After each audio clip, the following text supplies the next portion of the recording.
We'll go ahead and get started. I think it's right at noon. I hope everyone is having a great first day of spring, which I think started around 1 o'clock this morning. And we've got March Madness that's going on at this point, but we have more exciting things to do in here. So welcome all of you to our Terry Exec Ed Center. Lots of good things going on here. As I think all of you know, this is the home of our executive MBA, our professional MBA, and our online MBA. Our exec ed students who are executive MBA students who are in their second year basically wrap things up. So they'll be graduating soon. And then shortly, our first cohort of the online MBA program will graduate along with this year's cohort for our professional MBA. We're very, very excited about that. On campus in Athens, the full-time MBA program continues to do very well.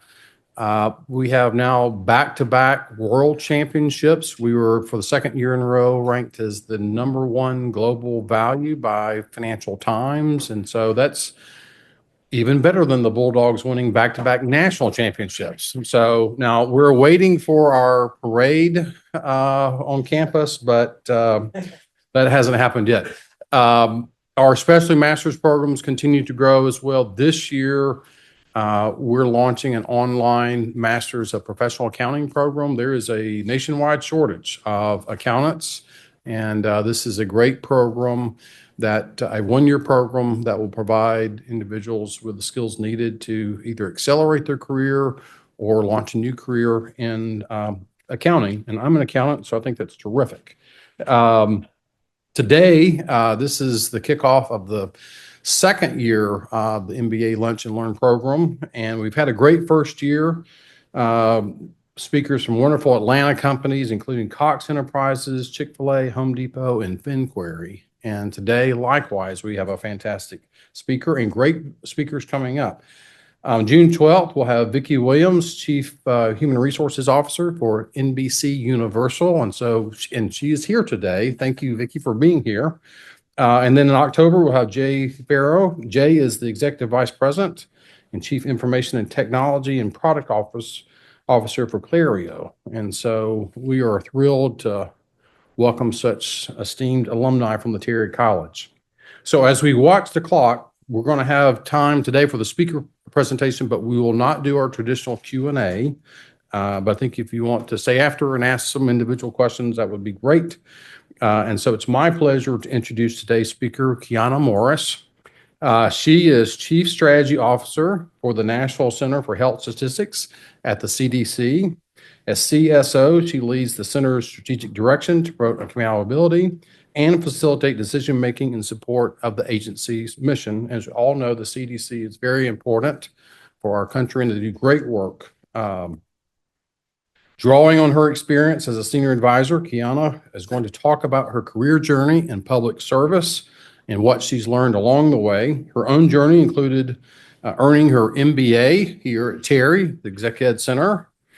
And we're all thrilled about that. And so go Terry, go Dogs.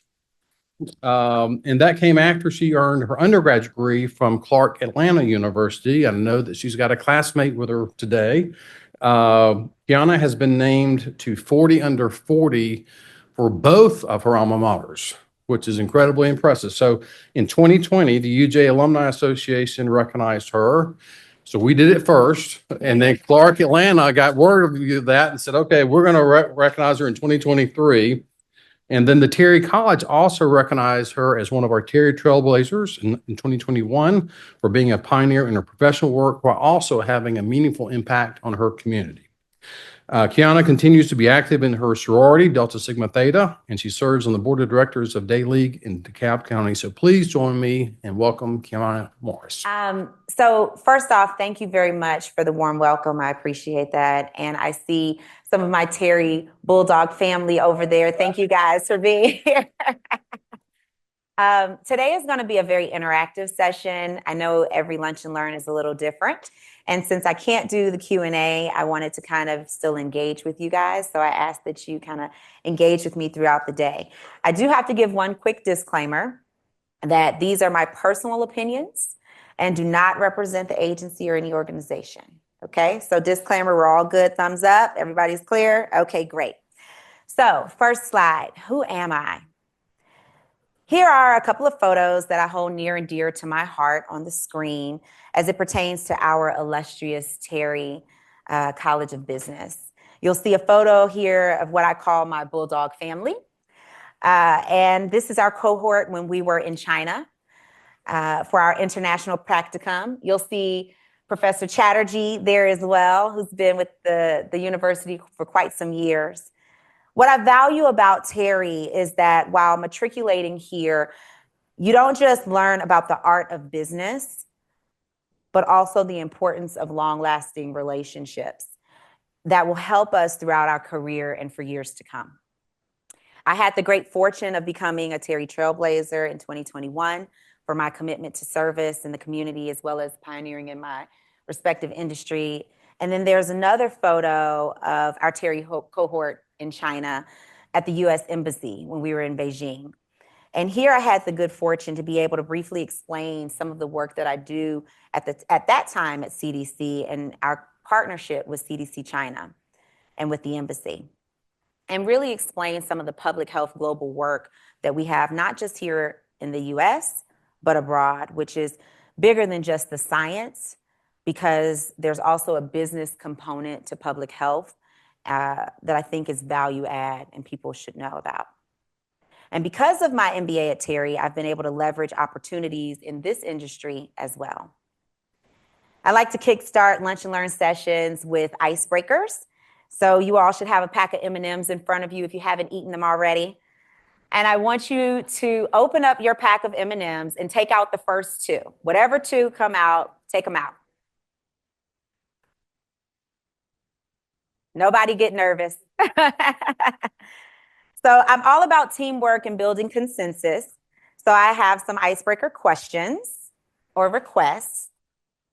If you have an orange M&M, please raise your hand. Okay. For my orange M&M folks, and we only need one or two, give me one word that describes your most effective team experience. Anyone? Amber? Community. Okay, that's a good one. Anyone else? Okay, one word. One word that describes your most sports. All right, and one more. Collaboration. I'm gonna talk a little bit about that as well. All right, where are my red M&Ms? Any red M&Ms? Okay, what do we have?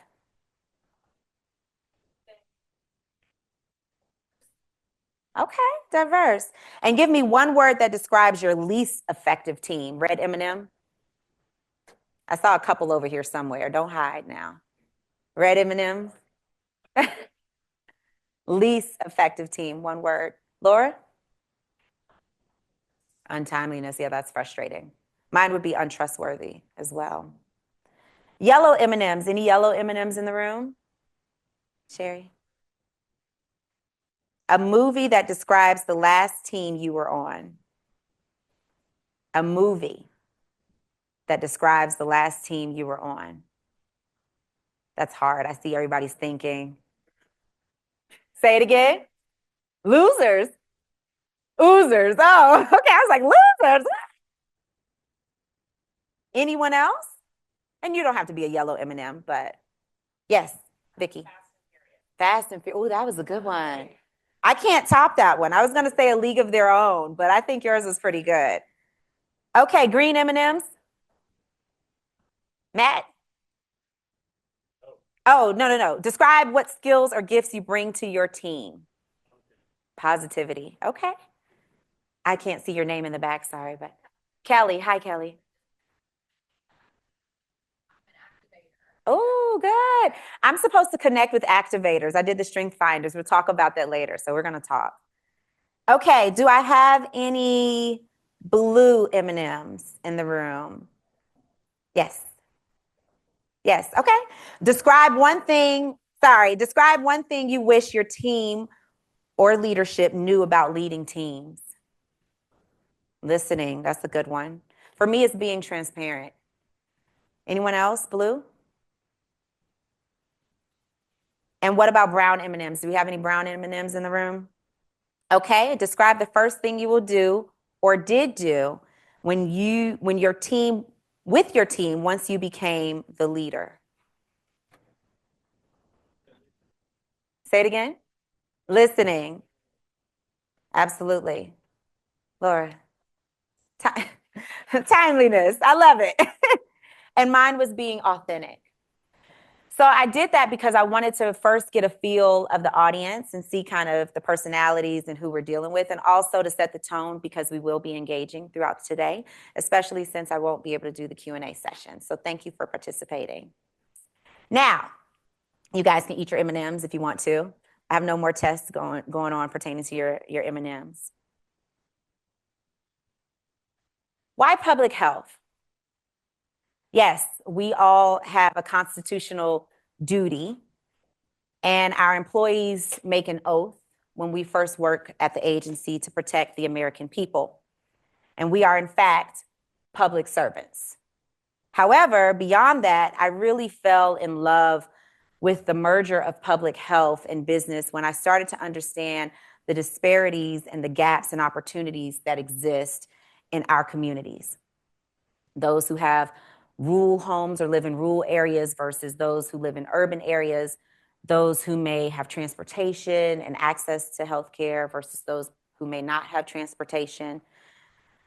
And where executives like many of us in the room play a critical role in serving as liaisons to ensure that people have access to care. I graduated from undergrad at Clark Atlanta University in 2009, and this was the heart of the Great Recession, which started about 2008 timeframe. And during this time, jobs were very, very difficult to come by, as many of us know. And some people had master's degrees and were working at Blockbusters or Kroger. And fortunately for me, I had already served as a consultant in the private sector for a period of time. And so I was presented with an opportunity to serve as a consultant at the agency. The night before I started work, my mother had a stroke. And it turned my world upside down. Because I had already worked in public health at my school, I knew some of the neurological symptoms of a stroke, but I was no expert. That was my first introduction to understanding how important it is to have an advocate be able to speak on your behalf at the hospitals and in the public health sector when you can't speak for yourself.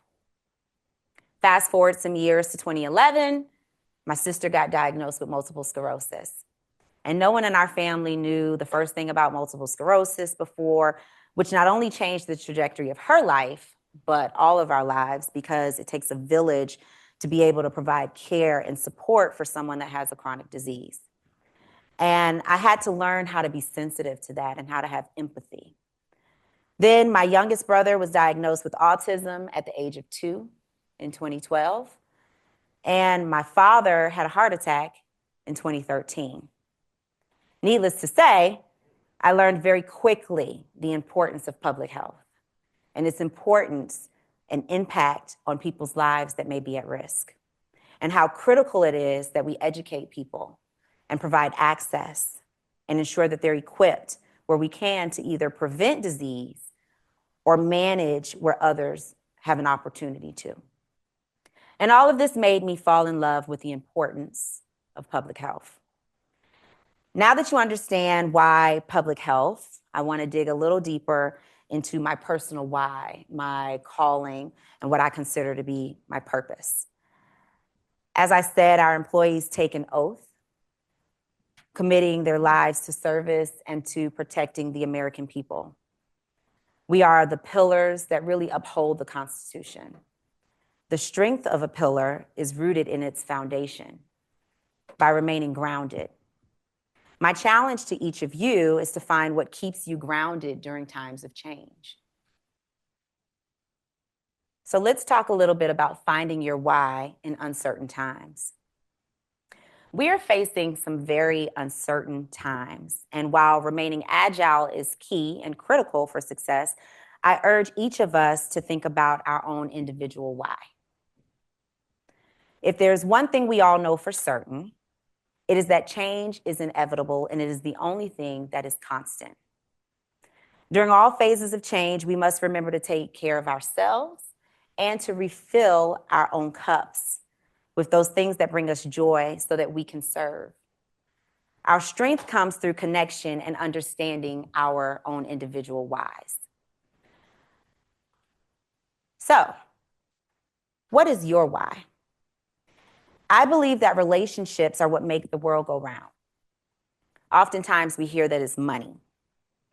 And I'd argue that money serves as a physical currency that we can touch and we can feel and we can see to engage in a systematic barter exchange of goods and services, right? But relationships are the intangibles.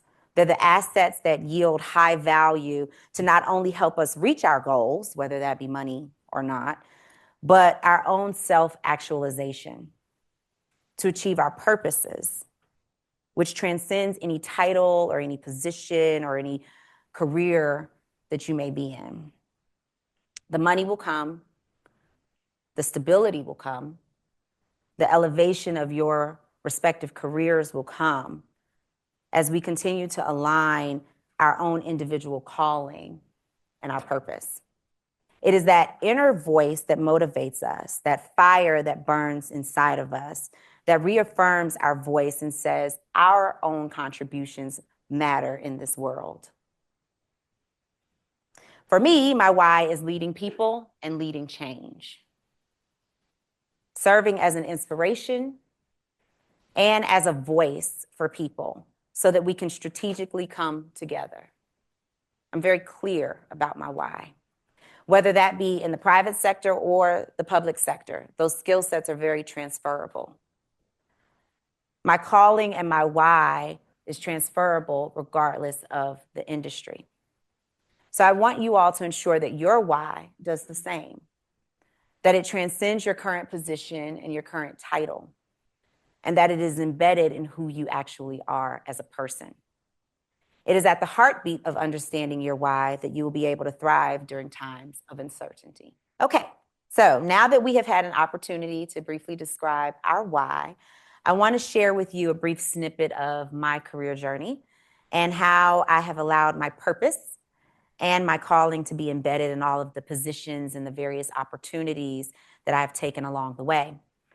Before joining CDC, as I mentioned, I was a consultant in the private sector, and I had also worked in public relations as a public relations specialist for a couple of companies as well. My degree was in mass media arts, radio, TV, film for undergraduate school with a concentration in public relations management. And after the recession began, I got the opportunity to serve as a consultant at the agency that I'm at now and started to think very strategically about how to transition from being a consultant to what we call a FTE, a full-time equivalent or a full-time employee.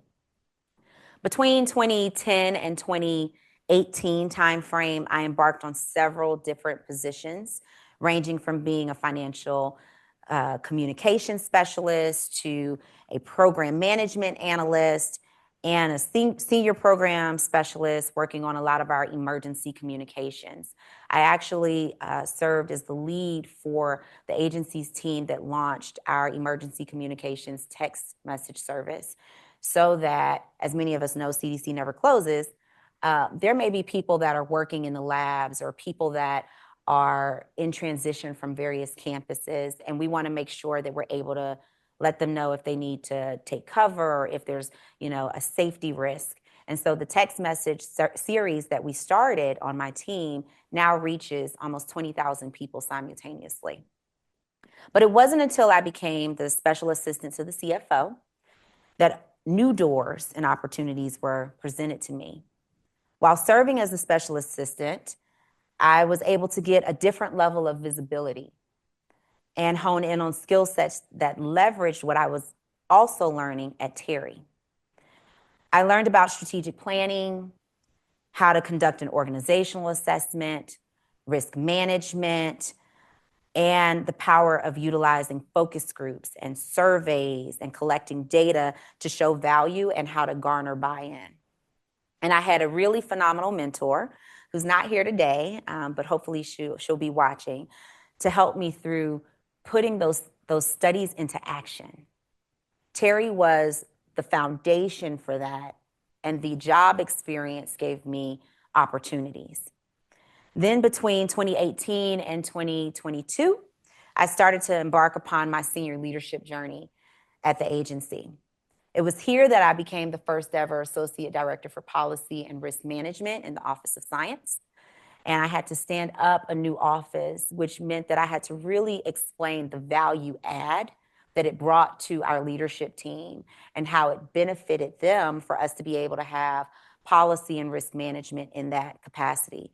I also served as the interim Associate Director for Communications at that time, which meant conveying a lot of our director's messaging to staff.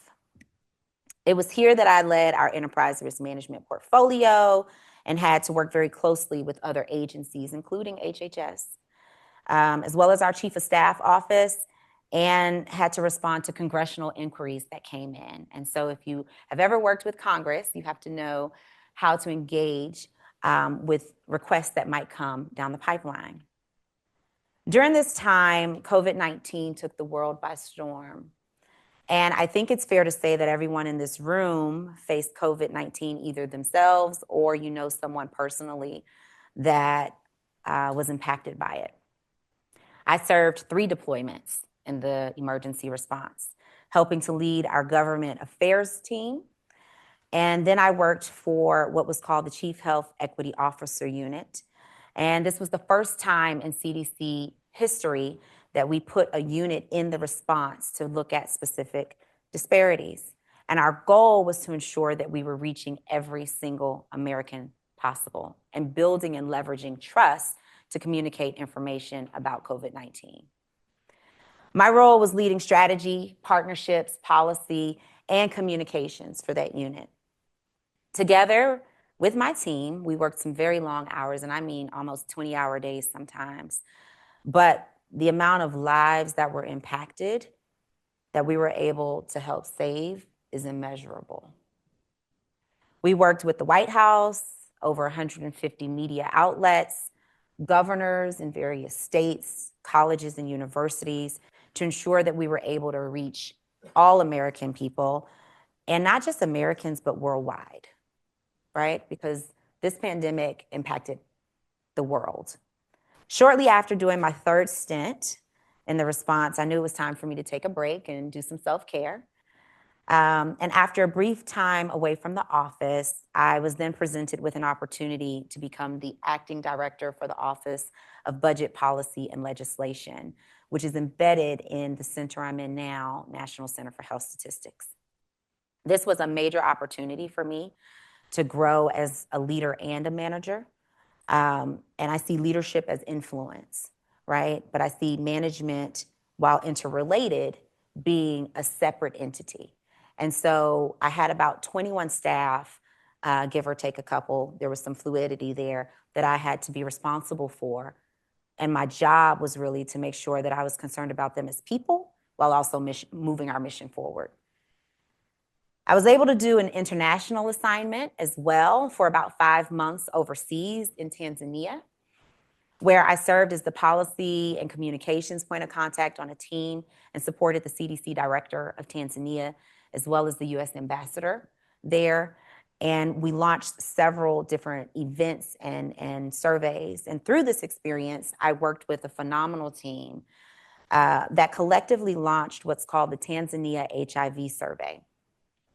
This served over 40,000 citizens to ensure that they received the care, the testing, and the medication that they needed. So fast forward to present day, where I serve as the Chief Strategy Officer and Principal Senior Advisor to the Director of my center, National Center for Health Statistics. It is a real privilege to be able to serve in this role and to think strategically about setting the strategic agenda and priorities for our part of the agency. Much of my role looks at efficiencies.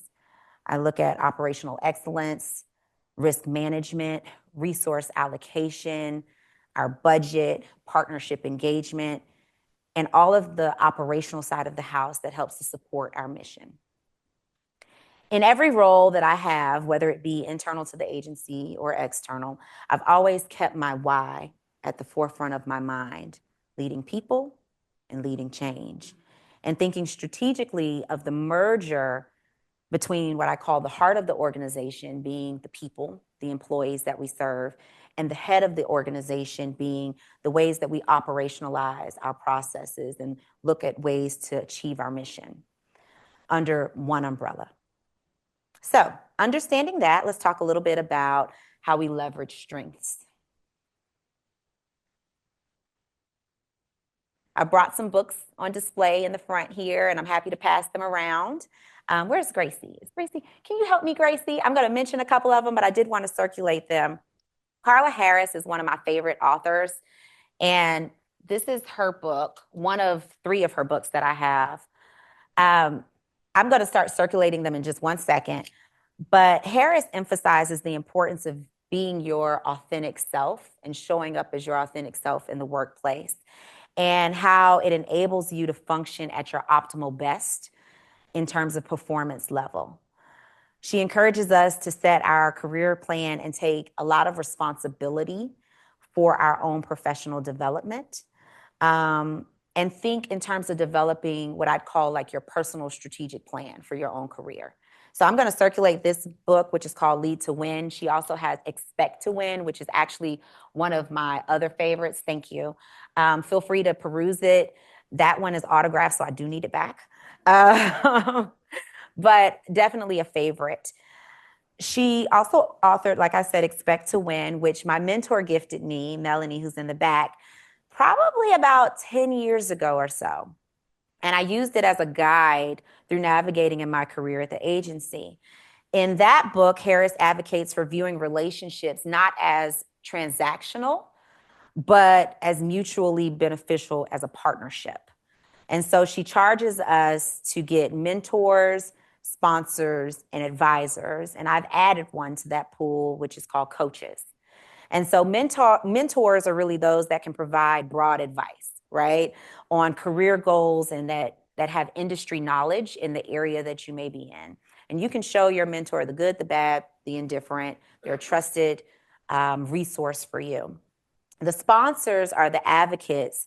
When you're not in the room, you want them to be able to really speak highly of you and potentially put you at the table and give you a seat at the table. These are the people that you want them to know all your gold star qualities and contributions that you make to your organization. The advisors, I call them the SMEs, but they're described as those that can help you with immediate concerns. So if you're thinking about your Rolodex and who are my go-to people, those are those advisors where you may know enough to be dangerous, but you may not know all of the specifics. For example, I can write a strategy for IT, but I don't know how to code. I'm going to reach out to an advisor in that space to help me so that we can come up with the best, most efficient plan to execute. And then coaches, which is what I added to the pot. And these are what I consider unbiased accountability partners. And they keep us on track. Right? When we're thinking about our own personal strategic plan, where we want to be in terms of our career trajectory, those are our accountability partners. They don't have to work in our respective industry, but they have value and are invested in our success. The second book I want to circulate around is Strength Finders 2.0. Sorry, Gracie, I'm putting you to work here. This is not that one, it's the other one. That one, there, yep. There's an assessment at the back of the book. I already took the assessment, so you're not going to see it, but I recommend you get the book because it's great if you haven't read it. And it's written by Tom Rath. This book teaches us how to leverage the strengths in the workplace and overall just in life. And Rath poses an interesting perspective to hone in on our strengths instead of focusing so much on our weaknesses to become our optimal selves. That's not to say that you're supposed to disregard your strengths, but really focus on how to leverage your strengths in the workplace. And so I've used my 5 strengths to be able to navigate in my career. Ironically, my strengths fall in alignment with my current position as a chief strategy officer, and I will share with you what those strengths are. So the first one, of course, being strategic. Who would have thunk it? And so, hold on, let me get to my notes. And so with being strategic, we really have to think about creating a path forward, being able to determine trends and see patterns very easily. Being strategic is problem solving, understanding who your key players are, and bringing them together to solve. The second one, I'm a relator. I'm going to talk a lot about relationships, the importance of relationships. I've spoken about it somewhat already, and how we leverage relationships to navigate our careers and connecting. I have to do that a lot in my current role, especially when we're talking about partnership engagement. And partnership isn't just thinking external to your organization. It's also thinking about who within the organization do you need to connect with to be able to satisfy whatever your strategic priorities are. Significance. So I want to work with credible people that are very professional, that see work as a way of life and not just a job. And I think that my career at CDC kind of explains that path where I'm very committed and embedded into the work that I do. So it definitely describes who I am. Achiever, self-motivated. I really value continual learning. So you'll see a slide where I've gotten probably one too many certifications. And I'm constantly looking at ways to grow and to advance so that I'm cutting edge. And then lastly, competition. I like to win, guys. And high achieving and looking at metrics and performance matters to me. So when I took this assessment back in 2012, actually, I learned a lot about my strengths and where I should use them or leverage them in my career to be able to create the type of position where I can really excel. So I encourage people to take the Strength Finders 2.0 if you haven't, because I think that it will help us all individually as we continue to navigate either where we are or where we may want to go. The last book that I'm going to speak about is called The Work of Leaders. When leading strategic planning for my center as the CSO, I like to revisit this book as a reminder of how to create a clear vision, garner alignment, and execution. As we all know, anytime we have a change, we will have resistance. This book helps me make strategic change more digestible for my team. I have 17 executive leaders on my team. And as we all know, personalities bring a lot of color to the workplace, sometimes warranted and sometimes unwarranted. So when you think about vision, leaders need crystal clear vision of where the group is headed. Without this, you risk misplaced priorities, missed opportunities, and you rely very heavily on day-to-day, what I'll call revelations, when you should be executing, which can cost you time, resources, and money. So in my role, I conducted weekly sessions with my executive team to discuss our overall mission and vision and core values when we were actually creating our first strategic plan. Then we voted on our top 3. I had everyone narrow them down so that we had options. And then I wanted to get staff engagement to determine what the final selection would be. So we used feedback mechanisms to be able to do that, including surveys and focus groups, so that there was buy-in across the board. Alignment.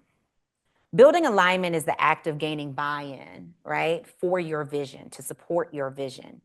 This is a critical step to move the vision from concept to actual reality.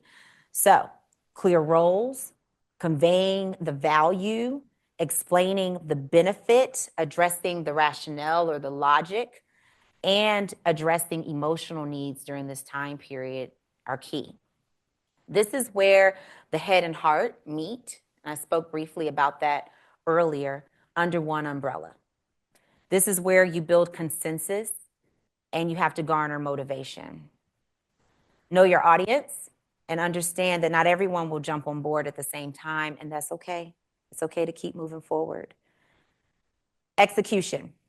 Execution is what brings about the sense of achievement. It is making the vision a reality. During this phase of the process, we as leaders really have to become the champions by lobbying for resources, boosting momentum, advocating for the work. This is the step in the process where we develop a plan that needs to be executed. And the key is to ensure that our staff are involved in the developmental process so that they are committed to the success. If they are not involved in the process, you are just going to have another plan on a shelf.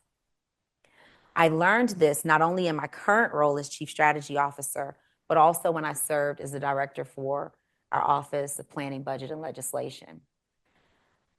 We must also address problems with transparency and vulnerability during feedback sessions, and also offer praise to your staff so that they know that they're valued.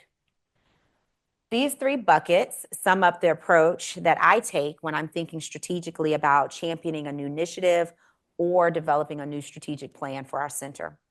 Of course, the plans also have all of the components like KPIs and objectives and strategies and activities, but this really talks about the approach to take so that your plan has success. You can circulate it. I know you're waiting on me. So now that we know our strengths, we have an opportunity to leverage those strengths to remain relevant.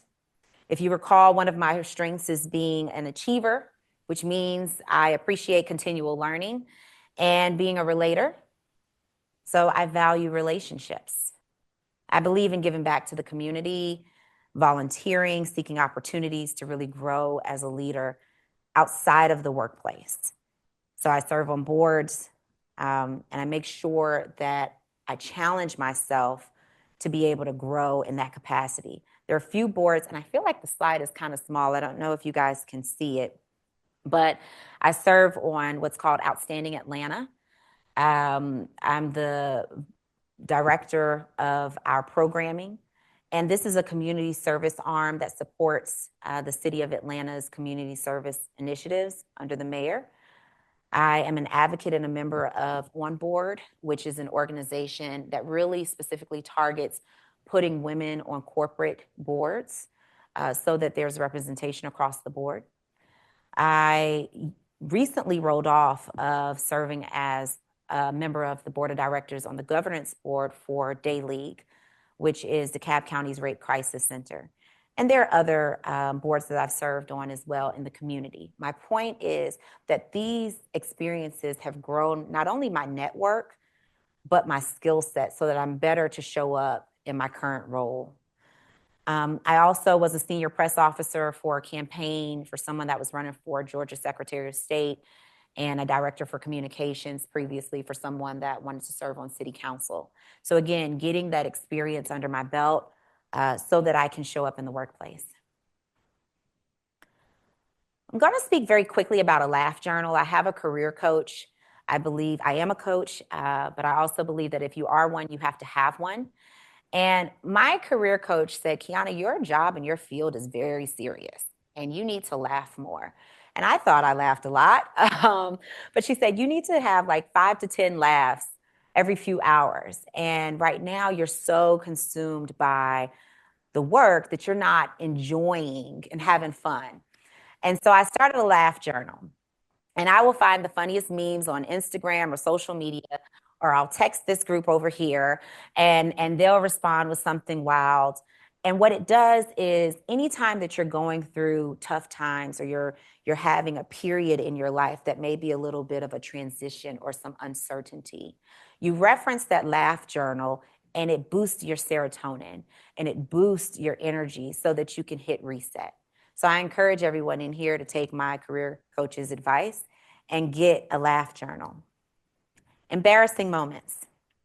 So I believe that most embarrassing moments can help teach us some of the most humbling and beautifully long term long life lessons.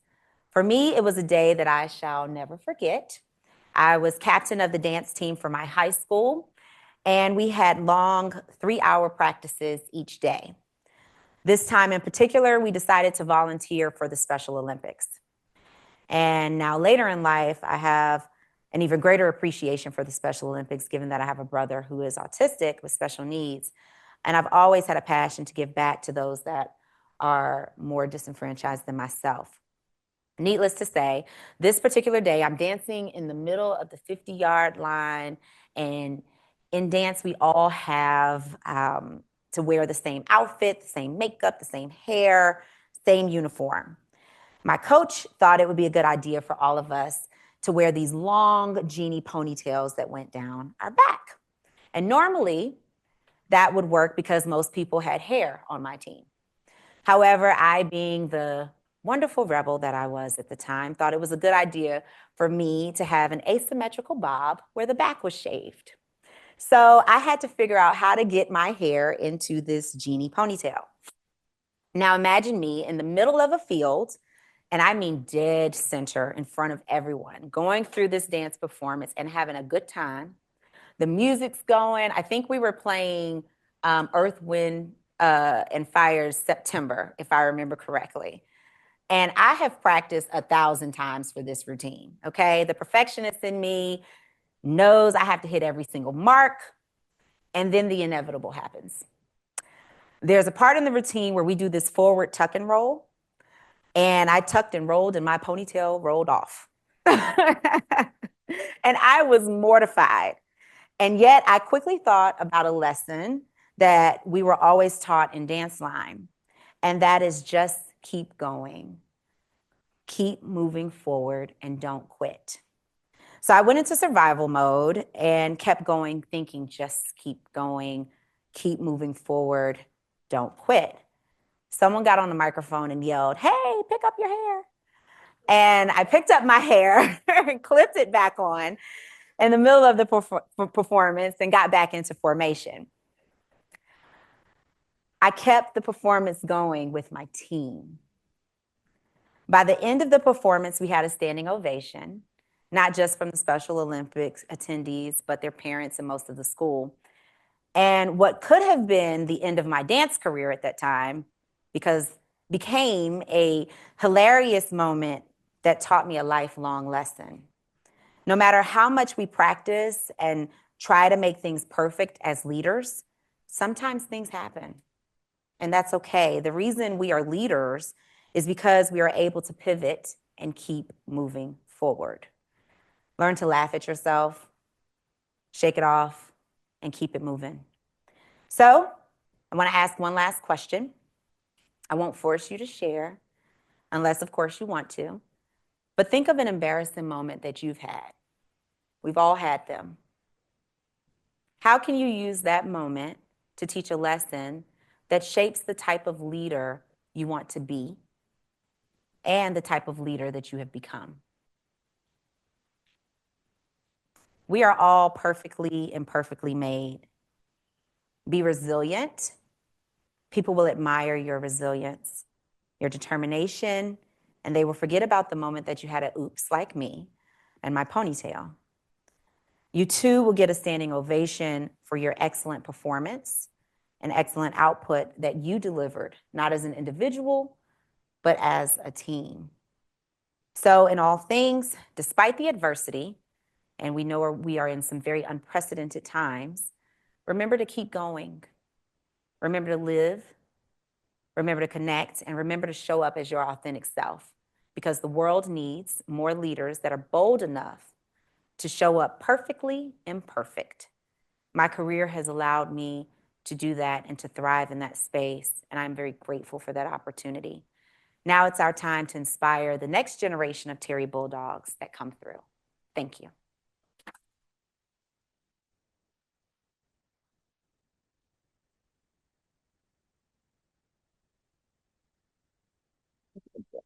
Thank you, Kiana. We have a fantastic Bulldog. Thank you very much. We are proud of you, and thank you for sharing your journey and great lessons that we can all apply. I Absolutely. really appreciate you being here. You're going to stay around for a little bit of time for individual Yes. Q&A. So Happy to thank chat. you all.